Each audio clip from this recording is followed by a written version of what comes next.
तो आज पढ़ लेते हैं arithmetic progression chapter 5 class 10th। तो बोर्ड में इसके जो अलजेब्रा है 20 मार्क्स का आता है, जिसमें कि चैप्टर नंबर 2 से लेके 5 तक की जो चैप्टर्स हैं वो सारे अर्थमेटिक प्रोग्रेशन उसमें अलजेब्रा के अंदर आएंगे, जो 20 मार्क्स की वेटेज रखता है। अब सबसे पहले एक क्वेश्चन है कि अर्थमेटिक प्रोग्रेशन होता क्या है। देखो, एक सीरीज होती है जिसमें हर एक नंबर्स के बीच में कॉमन डिफरेंस जो होता है वो सेम होता है। अब कॉमन डिफरेंस क्या चीज है? सपोज मेरे पास में एक सीरीज है जिसके नंबर हैं A1, A2, A3, A4, A5 and so on. तो अब अगर मैं कहूं कि A2 माइनस A1 का डिफरेंस और A3 माइनस A2 का डिफरेंस और A4 माइनस A3 का डिफरेंस और A5 माइनस A4 का डिफरेंस, आपको जितने भी दिए हुए हैं सारे कैलकुलेट करने पड़ेंगे। अगर ये सब बराबर आते हैं तो ये AP होगी, अर्थमेटिक प्रोग्रेशन होगा। तो ये अर्थमेटिक प्रोग्रेशन की बेसिक डेफिनेशन है कि एक पर्टिकुलर नंबर होता है जो आप हर किसी चीज में ऐड करते चले जाते हो, ठीक है। एक ये भी डेफिनेशन है।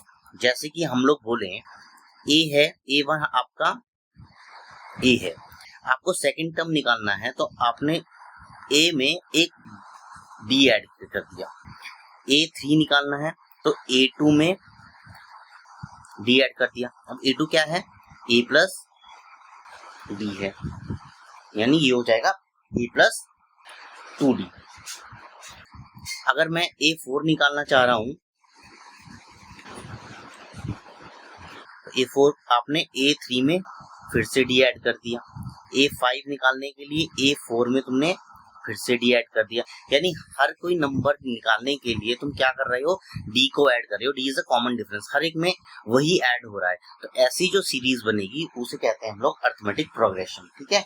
तो इसके हिसाब से an जो है आप तुम लिख सकते हो an is equal to an minus 1 plus d।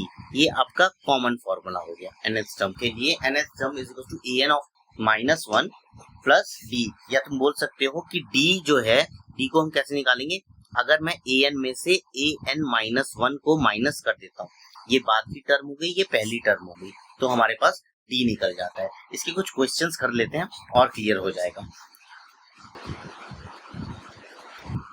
पहला क्वेश्चन है problem based on the sequences, जहां तुम्हें जनरल टर्म दी होती है, जैसे यहाँ पे ये दी हुई है। अब तुम्हें इसकी एपी फॉर्म करनी है, तो कुछ नहीं करना है, तुमने n की वैल्यूज पुट करनी है बेसिकली। देखो A1 मैं फाइंड करूंगा तो A1 कितना हो जाएगा? अब n की जगह 1 रखना है। 1 प्लस माइनस 1 की पावर 1 और होल की पावर इंटू 1, तो ये तुम्हारा 0 आएगा, ठीक है। क्योंकि यहाँ पे माइनस 1 की पावर 1 है तो माइनस 1 आएगा, 1 माइनस 1 है 0। A2 की बात करूंगा तो आएगा 1 प्लस माइनस 1 की पावर 2 इंटू 1, तो ये माइनस 1 की पावर स्क्वायर है, ये प्लस 1 हो जाएगा। 1 प्लस 1 इज 2, ये 2 आ गया, ठीक है। इसके बाद में n को तो हम 2 रखेंगे ना, तो ये 4 आ गया। A3 रखने के लिए n की वैल्यू मैं रखूंगा 3। 1 प्लस माइनस 1 की पावर 3 और होल की पावर 3। अब माइनस 1 की पावर 3 रखूंगा तो ये फिर से 0 आ जाएगा, बिकॉज माइनस 1 की पावर 3 माइनस 1 रहेगा, ये मेरे पास 0 आ जाएगा। तो इसकी एपी जो रिक्वायर्ड टर्म्स बनेंगी वो तुम लिखोगे, रिक्वायर्ड टर्म्स जो बनेंगी वो लिखोगे 0 4 0 और A4 यानी n की जगह हम 4 पुट करेंगे तो 1 प्लस 1 2 8 आ जाएगा। तो अब यहाँ पर देख लो, इनके बीच का कॉमन डिफरेंस क्या सेम आ रहा है? नहीं, ये सेम नहीं आ रहा, तो एपी तो नहीं है। ये एक सीक्वेंस बोल सकते हो, इसे एपी नहीं बोलूंगा मैं, इसको हम लोग सीक्वेंस बोलेंगे, ठीक है। नेक्स्ट है कि प्रॉब्लम आपको ए बी की वैल्यू दे रखी है, तुम्हें बाकी टर्म्स निकालनी है एपी की। अब देखो, एपी का कॉमन डिफरेंस हमें पता है, यहाँ ये फिक्स्ड आ रहा है, -3 ही आना है। तो ए तुम्हारा 4 है, A1 तुम्हारा क्या होगा? A में जब D को ऐड कर दूंगा, दैट मीन्स कि 4 में -3 को ऐड करूंगा तो मेरा 1 आएगा। ऐसे ही A2 क्या है? हमने जब A1 में A1 प्लस D कितना है? -3 है, कितना आ गया? -2 आ गया। A3 निकालने के लिए हमने क्या किया? A2 लिया -2 और इसमें -3 को ऐड किया, that is -5 and so on. हमें 4 टर्म्स निकालनी थी शुरू की, तो हमारी जो AP बनेगी वो ये बन गई 4 1 -2 एंड -5। अब इसमें देखो तो D सब में सेम आ रहा है, तो ये अरिथमेटिक प्रोग्रेशन बनाएगा। तुमको ये देखना है कि अगर D सेम आ रहा है तो वो अरिथमेटिक प्रोग्रेशन बनेगा, ठीक है। यहाँ सेकंड क्वेश्चन में A की वैल्यू दे रखी है -1.25, A1 की वैल्यू निकालनी होगी तो A में D को ऐड करूंगा, दैट मीन्स कि 1.25 माइनस 0.25 ये हो जाएगा -1.5। A2 की वैल्यू निकालूंगा तो A1 में आप फिर D को ऐड करोगे, दैट मीन्स कि -1.5 में -0.25 को ऐड करोगे, कितना आ जाएगा 1.75 आ जाएगा आंसर।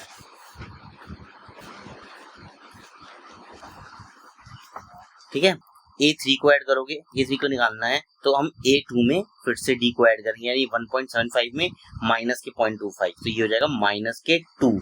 तो और A4 निकालेंगे, A4 की जरूरत नहीं है, सीरीज जो बनेगी वो होगी 1.25 -1.5 -1.75 और -2, ये हमारी सीरीज बन जाएगी। ठीक है, अब आ जाओ कि ABC तुमको AP में दिए गए हैं, 3 नंबर दिए गए हैं, कोई भी ABC वो AP में है, तो तुम्हें फाइंड करना है कि उनके बीच में क्या रिलेशन। देखो अगर मैं कहता हूँ 3 नंबर ये AP में है तो B और A का डिफरेंस और C और B का डिफरेंस बराबर आना चाहिए या नहीं आना चाहिए, तो यहाँ से हमारे पास आ जाता है 2B = A + C, यानी बीच वाली जो टर्म आएगी मिडिल टर्म का ट्वाइस किसके बराबर हो जाएगा, बाद की दो टर्म्स, बाद की जो टर्म्स हैं एक शुरुआत की और एक लास्ट की, उनके सम के बराबर। एक क्वेश्चन कर लेते हैं, if the numbers n-5 4n-4 and 5n-1 are in AP find the value of n। अब देखो ये हम लोग AP कंसीडर कर A करेंगे, इसको B करेंगे, इसको C करेंगे, ठीक है। B is the middle term, तो यहाँ पर हमारे को पता है कि जब 2B = A + C होता है, यानी कि ट्वाइस इंटू 4n-4 ये किसके बराबर होगा, n-5 + 5n-1, तो ये हो गया 8n-8 = 6n-6, ठीक है। तो 8n - 6n = -6 + 8, यहाँ से इसको आगे सॉल्व करेंगे तो 2n हो जाएगा = 2 और हेंस n की वैल्यू कितनी आ गई, 1 आ गई। अब n की वैल्यू पुट करोगे तो ये AP बन जाएगी, ठीक है। अब आ जाओ nth टर्म ऑफ AP, यानी किसी भी AP की nth टर्म हम किस तरीके से कैलकुलेट करते हैं। अभी बात करेंगे कि शुरुआत इस सीरीज की शुरुआत में हम लोग कैलकुलेट कर रहे हैं nth टर्म को, तो किस तरीके से करेंगे। देखो A1 जो है हमने कंसीडर किया, जो पहली टर्म होती है A2 जब हम निकालेंगे तो A2 कैसे निकाल रहे हैं, हमने A में D को ऐड कर दिया, ठीक है। अब मुझे D के साथ में कोफिशिएंट अगर 2 भी लाना है तो मैं इसको ऐसे लिख सकता हूँ कुछ, A + 2 - 1 × D। ऐसे ही अब A3 पे आओ तो A + 2D आ जाता है, वो कैसे आ गया, आपने A2 + D किया, इसको मैं दोबारा इसको लिख देता हूँ, आपने A2 + D किया, A2 को हम लोग अगेन A + D लिख सकते हैं, फिर इसमें D ऐड करना है तो ये आ जाएगा तुम्हारा A + 2D, जिसको तुम इन जनरल फॉर्म में लिख सकते हो A + 3 - 1 × D। अब देखो थर्ड टर्म है और फॉर्मूला ये है। इसी तरीके से A4 को मैं लिख दूंगा A + 4 - 1 × D, A5 को लिख दूंगा A + 5 - 1 × D and so on.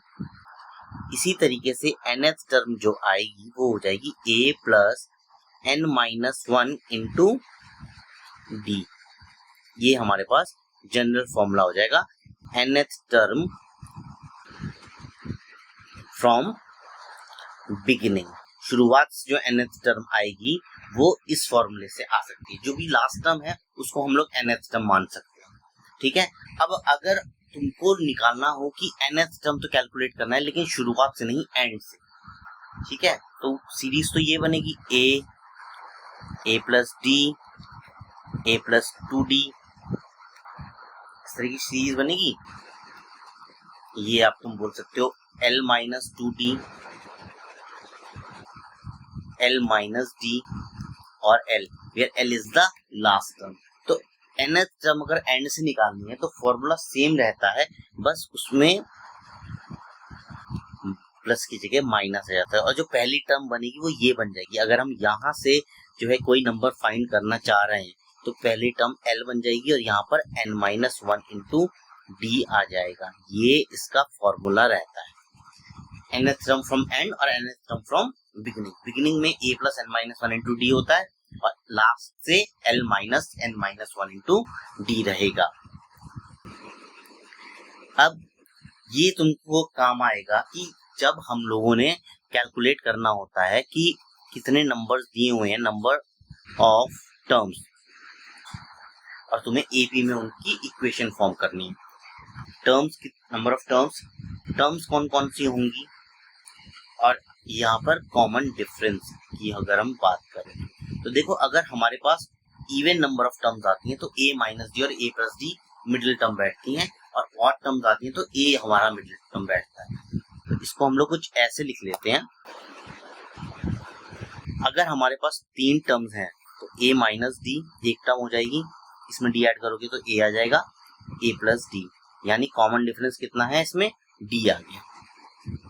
अगर हमारे पास 4 टर्म्स होती हैं तो a माइनस 3d से स्टार्ट होता है, इसमें 2d ऐड करोगे तो a माइनस d आएगा, फिर 2d ऐड करोगे तो a प्लस d आएगा, a प्लस 3d, और कॉमन डिफरेंस कितना आ गया, 2d आ गया। 5 टर्म्स हैं, a minus 2d, a minus d, a plus d और a प्लस 2d। कितना कितना ऐड करते चले गए हम लोग, केवल d ऐड करते चले गए। तो ऑड के लिए कॉमन डिफरेंस d को लेना है, इवन के लिए 2d को लेना है। इसको शुरुआत करेंगे a माइनस 5d से, 2d ऐड करो a minus 3d, 2d add करो a माइनस d, फिर 2d ऐड करो a प्लस d, फिर 2d ऐड करो a प्लस 3d और 2d ऐड किया तो a plus 5d। Common difference कितना लिया हमने, 2d। देखो ये सारी की सारी टर्म्स ऐसी होनी चाहिए कि इनको ऐड करने के बाद में d ना आए, आंसर जो आए वो a में आए, ठीक है। तो तुम्हारे लिए आसान हो जाएगा वैल्यू फाइंड करना। कह रहा है if m times the mth term is equal to n times the nth term, यानी m times the mth term जो होगी वो तुम्हारी m times, रुको एक सेकंड,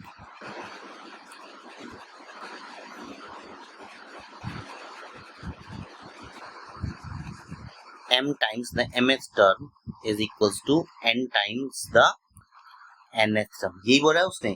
तो mth टर्म का मतलब हो गया a plus m minus 1 into D, ये हो गया।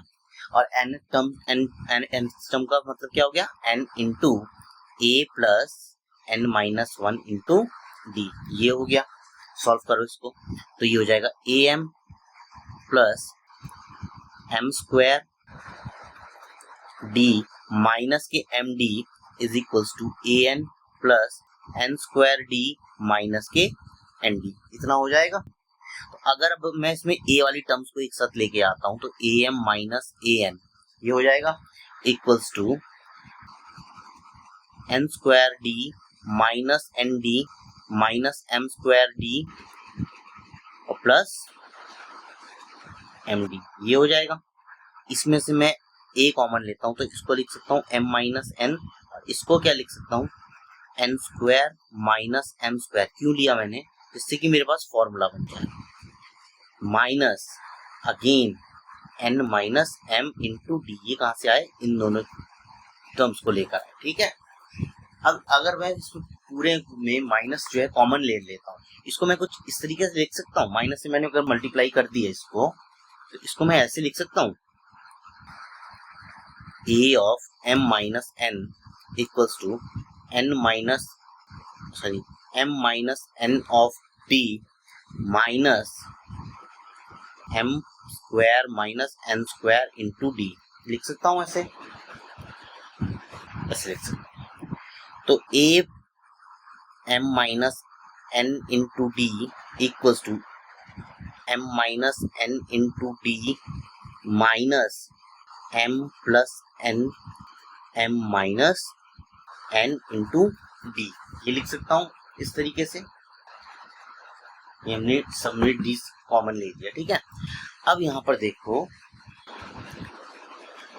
इसने हमसे बोला है कि शो करना है कि m प्लस n टर्म जो है ये दैट इज इक्वल्स टू 0।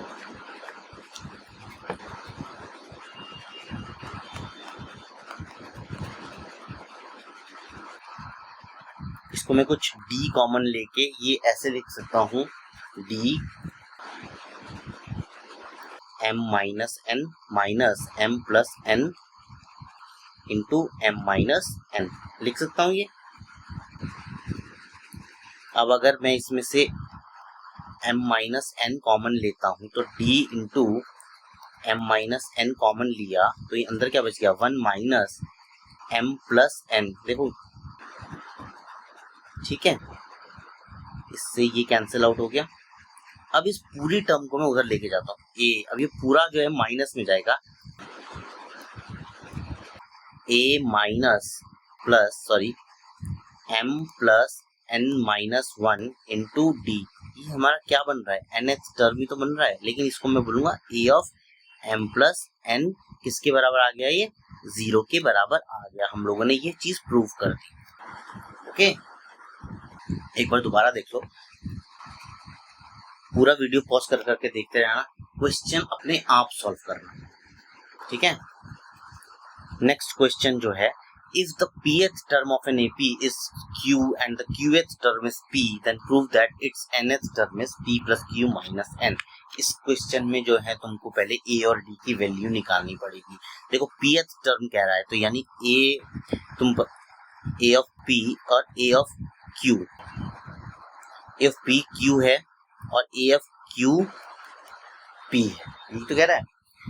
यानी कि A plus P minus 1 into D किसके बराबर है, Q के बराबर है।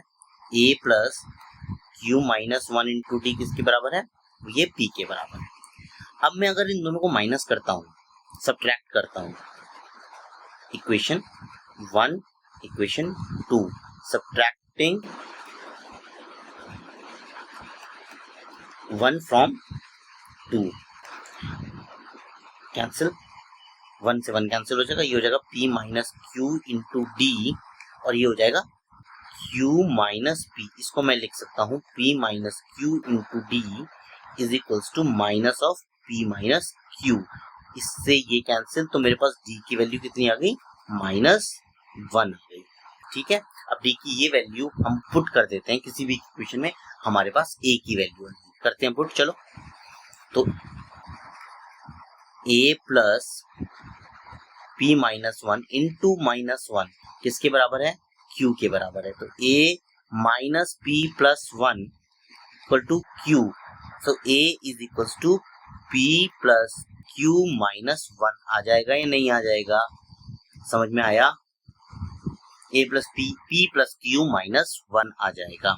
अब वो कह रहा है कि उसकी तुम्हें कौन सी टर्म निकालनी है, P plus nth term find करनी है। तो हमारे पास nth टर्म का फॉर्मूला है भाई A plus n minus 1 into D, ठीक है। हमारे पास A कितना है, P plus Q minus 1 plus n minus 1 into D, D कितना है, -1 है। तो an कितना आ जाएगा, an आ जाएगा तुम्हारा P plus Q minus 1 minus n plus 1, ये कैंसिल आउट हो गया। तो यहाँ से तुम्हारे पास जो P की वैल्यू आई, उसकी an की वैल्यू आई, वो आ गई P plus Q minus N जो कि तुमको प्रूव करनी थी। ठीक है।